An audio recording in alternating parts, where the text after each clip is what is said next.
Dari zaman Orde Baru, dari zamannya Presiden Soeharto, saya kira juga polemik yang paling nyata kan itu. Bagaimana harga minyak di Jawa, di Sumatera, di Kalimantan, dan Papua itu satu harga. Tapi ini pun cenderung muncul hanya di sisi Prabowo. Why? Karena dia bekas tentara. Pertama kan dia harus paham, ini bukan perang konvensional antar dua negara.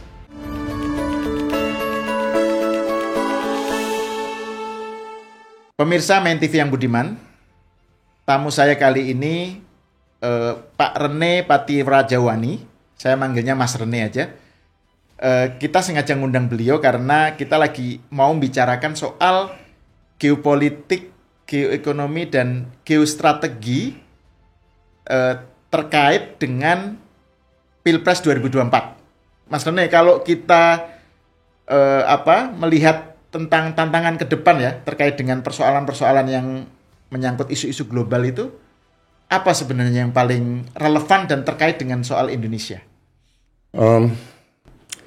Terima kasih Hal. Ini memang pertanyaan yang selalu menarik ya. Indonesia 2027-2030 itu apa sih tantangannya yang paling serius kita hadapi sekarang ini? Saya kira di satu sisi memang yang harus diperhatikan adalah bagaimana kita bisa menjaga pertumbuhan ekonomi nasional itu tetap relevan ya, sesuai dengan kepentingan umum rakyat banyak, terutama bagaimana memastikan bahwa kesejahteraan rakyat itu tidak terkonsentrasi hanya pada wilayah atau provinsi tertentu. Nggak Java sentris lah ya, gitu bukan ya. hanya Pulau Jawa, tapi juga di beberapa daerah lain. Dan ini kan yang menjadi tema penting ketika Presiden Jokowi 2013 itu menjanjikan dalam kampanyenya itu kan berbicara mengenai perlunya kesejahteraan bersama gitu ya. Tapi kesejahteraan bersama ini kan juga sulit kan. Saya ambil paling gampang contohnya adalah Cina lah misalnya. Cina itu memulai dengan sebuah gagasan bahwa kesejahteraan bersama itu bisa dilakukan ketika kita mensejahterakan sekelompok orang tertentu.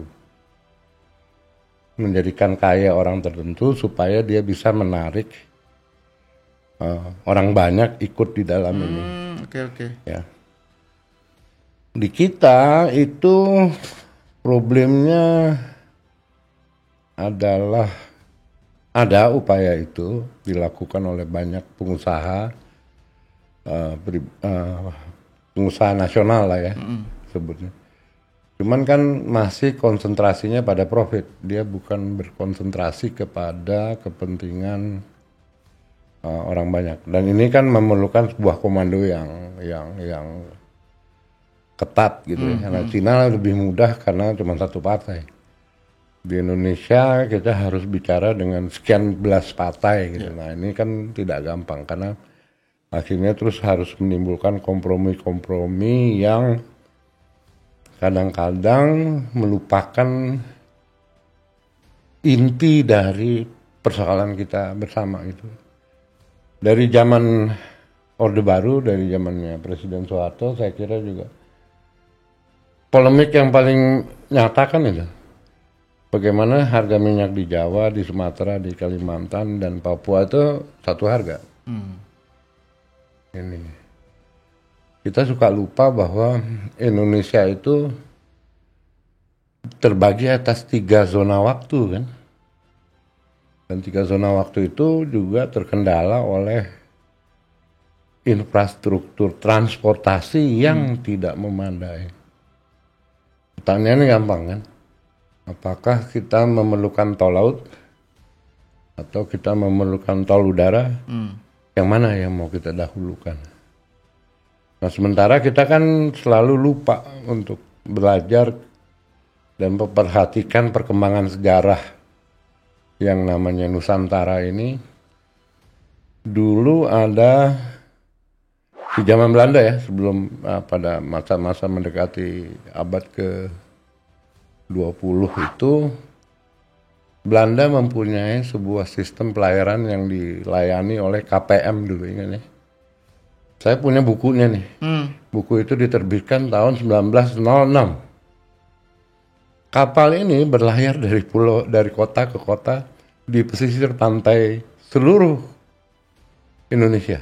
Ini kapal milik VOC. Belanda. VOC atau Belanda. pemerintah? Belanda ya, pokoknya Belanda aja gitu ya. VOC kan dalam abad 19 sudah hampir nggak ada, hampir hilang gitu ya. Tapi ini Belanda yang mempunyai sistem pelayaran yang menurut saya itu adalah ideal gitu ya, sehingga kita bisa melayani seluruh kepentingan penduduk dan sekaligus kepentingan negara untuk mencapai sebuah tingkatan derajat yang dicita-citakan bersama kan. Ya. Dan ini menjadi polemik yang dilema lah ya, dilema yang tidak terselesaikan sampai sekarang, yang memang harus ada kesepakatan bersama nih, siapa yang harus memulai. Ya, ya. Nah, dalam konteks Pilpres misalnya itu, apakah para calon pemimpin masa depan ini memiliki gagasan yang sama tentang keperluan untuk bisa menjadikan Indonesia yang satu itu seperti disebut di Sumpah Pemuda kan, dia satu bahasa, dia satu Satu bangsa, dan dia satu tanah air kan. Ya. Belum satu harga nih. Iya kan? Dia kan masih harus cari satu harga dulu nih. Bagaimana supaya dia bisa. Karena kalau enggak, berapapun anggaran yang disiapkan untuk membangun Indonesia yang maju itu pasti nggak akan cukup. Karena harganya berbeda-beda kan. Oke. Nah itu Mas Rene, saya mau kembali ke soal poin Anda tentang kesejahteraan bersama itu. Itu kan sebenarnya saya kira yang dibayangkan oleh Pak Jokowi ketika Pak Jokowi bilang bahwa Indonesia ke depan, pemimpin yang ke depan itu harus berkelanjutan berkelanjutan untuk mencapai percepatan kemajuan. Itu kan kaitannya dengan bagaimana supaya posisi Indonesia itu daya tawarnya dalam konteks geopolitik dan geoekonomi itu menjadi pemain inti lah, salah satu pemain inti. Nah, kan Pak Jokowi selalu bilang tentang pentingnya hilirisasi ya. Jadi hilirisasi sebagai cara untuk mendongkrak Indonesia menjadi cepat menuju kemajuan. Nah, yang dibutuhkan kan pemimpin yang bernyali. Gitu. Pak Jokowi kan menyebut pemimpinnya bernyali karena yang menentang hilirisasi itu kan misalnya IMF, WTO gitu ya, organisasi-organisasi katakan aja Uni Eropa dan lain-lain yang mereka punya kepentingan sendiri sehingga pemerintah harus punya sikap menentukan dan punya menegaskan bahwa kita berdaulat gitu Mas. Nah, kalau menurut Mas Rene dalam kaitannya dengan Capres ya, kan saya bicara fokus ke Ganjar dan Prabowo karena ini yang relevan dengan yang kita bicarakan ya soal keberlanjutan tadi gitu.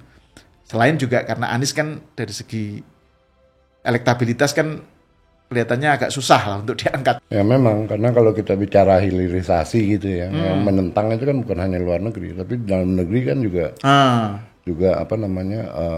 penolakannya juga lumayan tinggi gitu loh. Karena ya kita terlena ya sebenarnya bahwa sumber daya alam kita itu tidak dikelola dengan serius ya, dengan yang padahal kan pasalnya ada kan bahwa seluruh harta kekayaan dimiliki oleh negara dan digunakan untuk sebesar-besarnya kemakmuran rakyat. Nah, itu kan ada tuh. Nah, itu menerjemahkan itunya yang kadang-kadang saya kira kita masih terbentur secara domestik kita terbentur oleh vested interest. Secara internasional kita diombang-ambingkan oleh negara-negara yang melihat bahwa pada akhirnya sumber daya alam itu tidak akan menjadi murah. Jadi kita sering lupa gitu loh, kalau misalnya ya, saya ambil contoh deh. Harga tembakau itu kan selalu diharganya tentunya di Hamburg. Harga emas ditentuin di London. Harga tembaga ditentuin di New York. Harga dari semua sumber daya alam, hanya minyak yang ditentukan oleh si pemilik sumber daya alam minyak melalui OPEC. Nah sekarang kita sebagai negara yang memiliki deposito terbesar di dunia untuk nikel, itu nggak bisa menentukan harga semau kita karena ada mekanisme internasional yang mengatur sedemikian rupa supaya kita tidak bisa menentukan harga kan. Ini sebelum hilirisasi atau sampai sekarang masih? Sampai sekarang kan masih. Oh ya? Oh, oke. Makanya kan, nah sekarang kan misalnya Uni Eropa ya, kan kasusnya sudah dibawa ke WTO, ke Organisasi Perdagangan Internasional itu ya. Dan itu banding kan. Oleh Uni Eropa dianggap itu menghambat proses terjadinya liberalisasi pasar nikel. Kan menurut saya kan kitanya ini memang sengaja mau diteken-teken sedemikian rupa untuk mengatakan kepada Uni Eropa, kalian ini kan aneh. Loh, harga tambang saya. Saya mau jual harga, kenapa kalian yang menentukan? Kalau kamu ambil dari hasil semester saya misalnya, ya ikutin harga hasil semester dong, bukan harga yang ada di dalam tanah kan, nggak masuk akal gitu loh. Nah dalam konteks pilpres antara Prabowo dan Ganjar, Anies saya nggak melihat ininya ada ya, tapi di Prabowo dan Ganjar itu kan sama-sama menghadirkan dua hal yang menurut saya menjadi sangat relevan ketika kita harus bisa menerjemahkan pasal 33 itu menjadi suatu kepentingan bersama. Ada dua hal yang saya perhatikan dari kedua orang ini. Satu, sama-sama pengen populis. Jadi mereka mengandalkan basis populisme untuk bisa merebut suara terutama. Tapi yang kedua, sama-sama merasa dirinya nasionalis kan. Nah, yang sering kita lupa adalah di dalam sejarah dunia, populis nasionalisme itu menghasilkan sebuah rezim yang tidak bisa diprediksi sebelumnya. Yaitu namanya nasionalis sosialisme, Nazi. Di Jerman namanya fasis. Di Spanyol namanya fasis. Nah, ini kan menjadi agak berbahaya ya. Tapi ini pun cenderung muncul hanya di sisi Prabowo. Why? Karena dia bekas tentara. Dia dibesarkan dan dilatih dan diajarkan untuk berpikir secara militer. Ganjar ini kan agak lain. Dia ini kader partai. Lebih ideologis ya. Tapi bisa juga menjadi panutan. Kenapa? Kita suka lupa bahwa ketika Bung Karno itu berbicara mengenai geopolitik, salah satu kalimat yang muncul ketika dia mendirikan sekolah geopolitik yang sekarang namanya Lemhanas, itu bahwa nasionalisme yang tumbuh di dalam taman internasional. Ya gitu ya. Jadi memang nggak bisa dipisahkan nih Indonesia sebagai bagian nasionalisme karena sejarah perjuangannya, tapi juga Indonesia sebagai entitas negara yang tumbuh bersama di lingkungan internasional. Itu sebabnya kita punya non-blok. Itu sebabnya kita punya ASEAN. Jadi memang affirmative action yang dilakukan oleh Soekarno waktu itu adalah memberikan jaminan bahwa kekayaan Indonesia dan posisi silang geostrategis Indonesia itu juga untuk kepentingan bersama di dalam lingkungan taman internasional ini. Gitu loh. Potensi ini ada di Ganjar, tapi ya memang harus dirumuskan sedemikian rupa sehingga bahasa yang disampaikan kepada para pemilih itu tidak terlalu sulit untuk diserap. Ini maksudnya potensi untuk menempatkan Indonesia sebagai nation di antara taman-taman di dalam taman bangsa-bangsa itu ya. Taman bangsa-bangsa. Iya. Nah, kalau yang saya mau kembali ke soal itu, Mas Rene, soal nyali. Kan biasanya kan Pak Jokowi ini berkali-kali menegaskan harus tegas, bernyali dan seterusnya, dan Pak Jokowi eksplisit sebenarnya menyebutkan bahwa itu ada di Ganjar Pranowo, gitu kan? Di dalam satu kesempatan eksplisit menyatakan gitu, Ganjar yang punya nyali. Nah, tetapi pihak pendukung Prabowo kan juga punya klaimnya sendiri.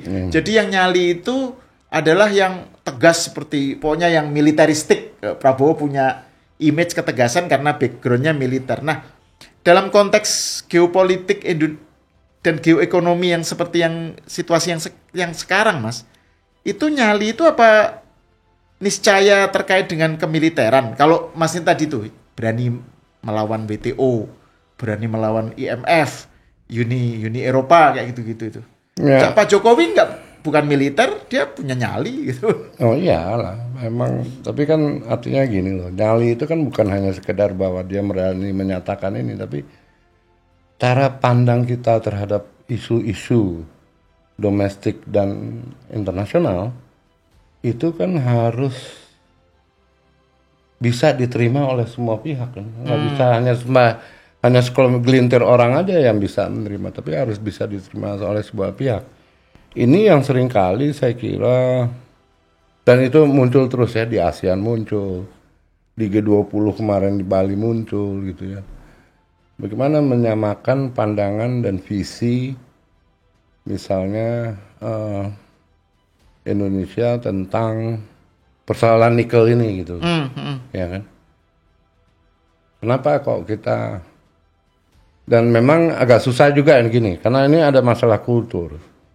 Tidak semua orang Jawa akan berbicara seperti orang dari luar Jawa misalnya, yang lebih blunt, lebih terbuka, lebih lugas, lebih ini ya. Ya caranya macam-macam, bisa macam-macam. Gini deh, yang gampang ya. Itu ada Shangri-La Dialogue 2023 beberapa bulan lalu di Singapura. Ya, soal proposal Ukraina. Proposal perdamaian. Iya. Perang Ukraina Rusia itu ya. Saya nge-tweet itu bilang adalah ini proposal yang paling bodoh. Ya. Yang pernah diusulkan. Karena apa? Karena proposal ini ada 5 poin itu. Dia tidak melihat konteks perang Ukraina Rusia ini dalam posisi yang sebenarnya harus dipahami oleh apakah itu ahli strategi, apakah itu negarawan, apakah itu diplomat, ya kan, apalagi dia Menteri Pertahanan. Pertama kan dia harus paham, ini bukan perang konvensional antar dua negara, antara Ukraina dan Rusia. No, ini bukan soal itu. Ini perang yang ditimbulkan oleh adanya perilaku irredentisme, ya, yang menyatakan bahwa satu wilayah yang di mayoritas penduduknya dikuasai oleh orang yang berbahasa sama dengan Rusia itu diklaim sebagai wilayahnya dia. Nah, ini kan irredentisme kan sebagai sebuah konsep itu sudah ada sejak Perang Dunia Pertama. Makanya kan Perang Dunia Pertama Italia itu kan mengikuti sekutu, dia bukan melawan, bukannya lawannya sekutu. Okay. Ya kan? Karena baru di Perang Dunia Kedua ya. Baru dia kena, karena apa? Pada waktu itu Italia itu udah memastikan bahwa kalau dia ikut sekutu dan menang, dia akan dapat satu wilayah di Swiss, di mana penduduknya semua berbahasa Itali. Dan Swiss itu kan memang negara yang dia berbahasa Jerman juga, berbahasa Prancis juga. Nah, ketika itu tidak terjadi setelah Sekutu menjadi pemenang perang itu dan tidak disetujui oleh para pemimpin waktu itu, Italianya menjadi kecewa dan melahirkan gagasan fasisme ini atas nama irredentisme itu. Nah, Prabowo lupa itu, sehingga proposal dia tentang misalnya gencatan senjata. Pertanyaannya, gencatan senjatanya sebelah mana? Di daerah mana? Apa di seluruh Ukraina? Ya kan nggak mungkin. Yang kedua kan usulan dia antara lain tentang referendum. Loh, referendum siapa yang harus melakukan? Rusia sudah melakukan referendum di wilayah Luhansk dan Donetsk dan Crimea. Dan hasil referendumnya udah keluar bahwa dunia internasional tidak mengakui referendum itu soal lain. Terus apa yang jadi usulannya ini? Bahwa dia berani itu. Tapi satu yang orang lupa ya, bahwa Prabowo itu bicara di forum yang namanya IISS, Institute of International Strategic Studies ya, dari Inggris. Ini kan forum 1.5 track, forum 1,5. Ada pejabat, ada akademisi, jadi dia belum tentu harus mewakili kepentingan negara di situ. Tapi yang menjadi menarik sebenarnya, dan ini yang tidak di cover oleh media internasional, bahwa Prabowo bicara soal security negara lain di kawasan lain. Ya kan? Jauh dong. Ya kan? Yeah. Sementara kan pertanyaannya, kalau saya kan pertanyaannya tetap dibalik. Kalau dia itu Shangri-La Dialogue bicara soal security di kawasan kita, kok boleh? Kenapa kita nggak boleh bicara security di kawasan lain? Bahwa isi proposalnya itu dianggap absurd, ya udah itu urusan dia. Tapi kan dia menyatakan bahwa dia ini. Dan ini kan tidak tertangkap di dalam cerminan bahwa seolah-olah Prabowo itu bertentangan dengan kebijakan nasional tentang politik negara-negeri yang bebas aktif itu. Nah, Ganjar harusnya memiliki peluang untuk memilih topik-topik internasional antara lain ya, yang bisa menyatakan ketegasannya dia. Nah, terus hal lain Mas, soal kan ada satu gagasan Pak Jokowi ya yang belakangan agak kurang banyak dibicarakan ya, tentang poros maritim dunia, tentang bagaimana cara menghadapi investasi Cina dan seterusnya. Mas Rene bilang bahwa Cina itu sekarang kan super power dari ekonomi, hebat secara teknologi, punya kuat secara militer, tapi dia punya titik lemah, yaitu soal lautnya ya. Ya, lautnya yang garis pantainya pendek. Garis pantainya pendek. Nah, itu saya ingin mendengarkan penjelasan dari Mas Rene nih. Sebenarnya kalau poros maritim dunia itu, gagasan itu dimunculkan lagi sebagai sebuah ide yang dipakai untuk melawan dominasi atau hegemoni Cina, itu memungkinkan nggak itu? Karena kita bicara tentang key player kan, ya, Indonesia sebagai key player. Memungkinkan, karena kita kan sering lupa begini kan, kembali lagi ke Sumpah Pemuda. Salah satu inti dari Sumpah, bertanah air satu, yaitu tanah air Indonesia. Jadi di dalam konsepsi itu ada urusan tanah dan ada urusan air kan. Urusan tanah itu adalah wilayah-wilayah geografis yang kita kenal, kepulauan-kepulauan. Urusan air itu adalah laut yang sekarang dilindungi oleh yang namanya rule based order berdasarkan hukum laut internasional kan, sehingga wilayah kita menjadi lebih luas. Dan ini menjadi faktor penting saya kira dalam konteks geopolitik dan geostrategis, karena semua choke point, jadi titik-titik sumbat alur laut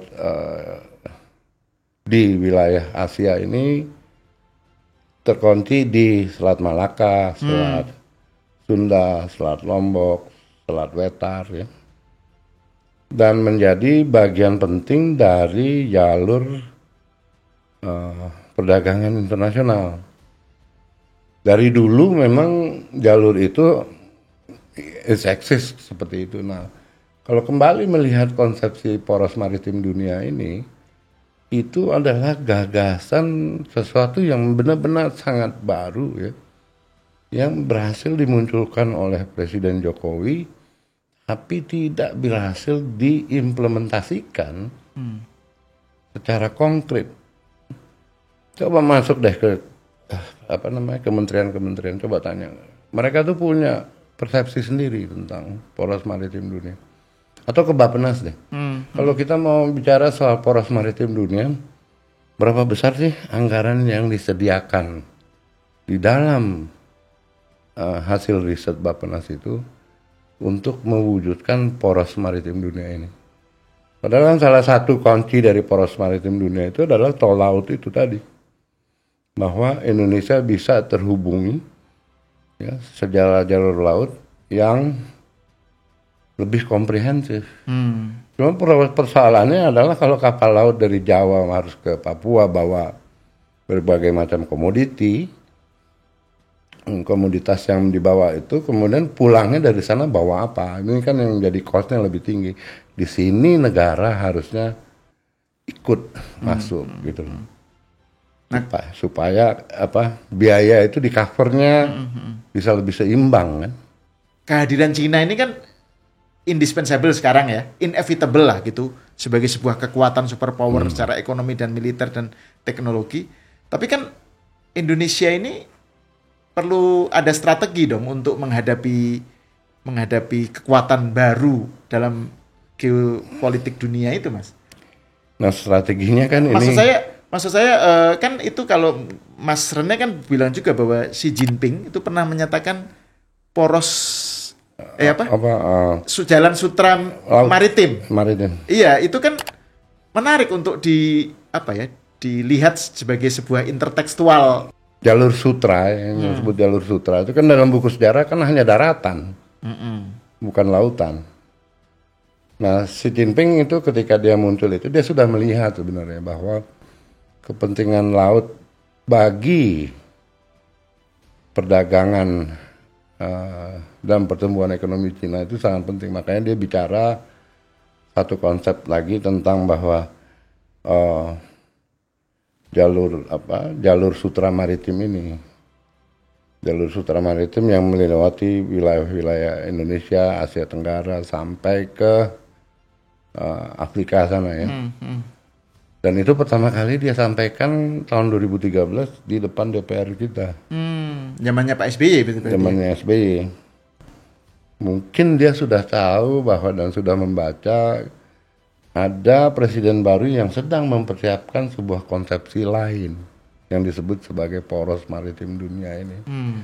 Nah, kan kekhawatirannya adalah apakah poros maritim dunia ini bisa mewakili ya kepentingan Cina sebagai sebuah entitas superpower.